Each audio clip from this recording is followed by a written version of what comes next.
ഒന്നാര ചെങ്ങായിമാരെ രണ്ട് വചനങ്ങള് ഈ ലോകത്തുണ്ടാക്കിയ ഓളെന്ന് പറഞ്ഞ ചെറുതൊന്നല്ല കേട്ടോ. ഒന്നാമത്തത്, he's not a true believer who ate his skills while his neighbour is hungry. സംഗതി മനസ്സിലായില്ലേ? അയൽവാസി പട്ടിണി നടക്കുമ്പോ പള്ളർച്ച് തിന്നുന്നവന് സത്യവിശ്വാസി അല്ലാന്ന്. ആ ഒരു ഒറ്റ വചനം കൊണ്ട് ഇന്നും ലോകത്തിൽ എത്ര ആൾക്കാർ പട്ടിണി ഇല്ലാതെ ജീവിക്കേണ്ട അറിയങ്ങള് ആ ഒരു ഒറ്റ വചനം മാത്രം. അതുപോലെ തന്നെ രണ്ടാമത്തത് നിങ്ങൾക്ക് അറിയാലോ, ഞാൻ എപ്പോഴും പറയുന്നതാ, ഭൂമിയിലുള്ളവരോട് കരുണ കാണിക്കുക, ആകാശത്തുള്ളവർ നിങ്ങളോട് കരുണ കാണിക്കുന്നത്.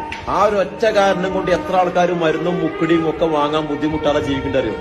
നമ്മളറിവിൽ ഒരുപാട് ആൾക്കാരുണ്ട്. നമ്മളെ യൂസുഫ് ബലിയാക്ക ഇപ്പൊ കഴിഞ്ഞ മാസത്താ തോന്നുന്നു നമ്മളെ മുതുകാടിന്റെ ഡിഫറന്റ് ആർട്ട് സെന്ററിലേക്ക് 1 കോടി വെച്ച് ഓരോ കൊല്ലം മൂപ്പര് മരിച്ചാലും കൊടുക്കുന്ന പറഞ്ഞ്.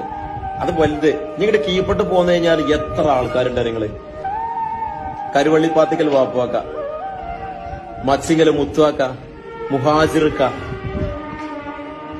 നജീബാക്ക, ഇങ്ങനെ എത്ര ആൾക്കാരുണ്ട് നിങ്ങള്.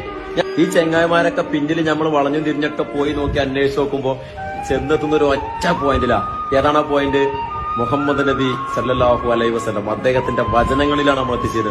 ആ വചനങ്ങളിലൂടെ സഞ്ചരിക്കുന്നവർക്ക് മാത്രമേ ഇത് ചെയ്യാൻ പറ്റുള്ളൂ. അതുകൊണ്ട് മാത്രമാണ് ലോകത്തിൽ ഒരേ സമയം എത്ര നാടുകളിൽ ഈ ദുനിയാവ് മുഴുവൻ എത്ര ആൾക്കാർ പട്ടിണി കിടക്കാതെ ജീവിക്കേണ്ട കാര്യങ്ങള്.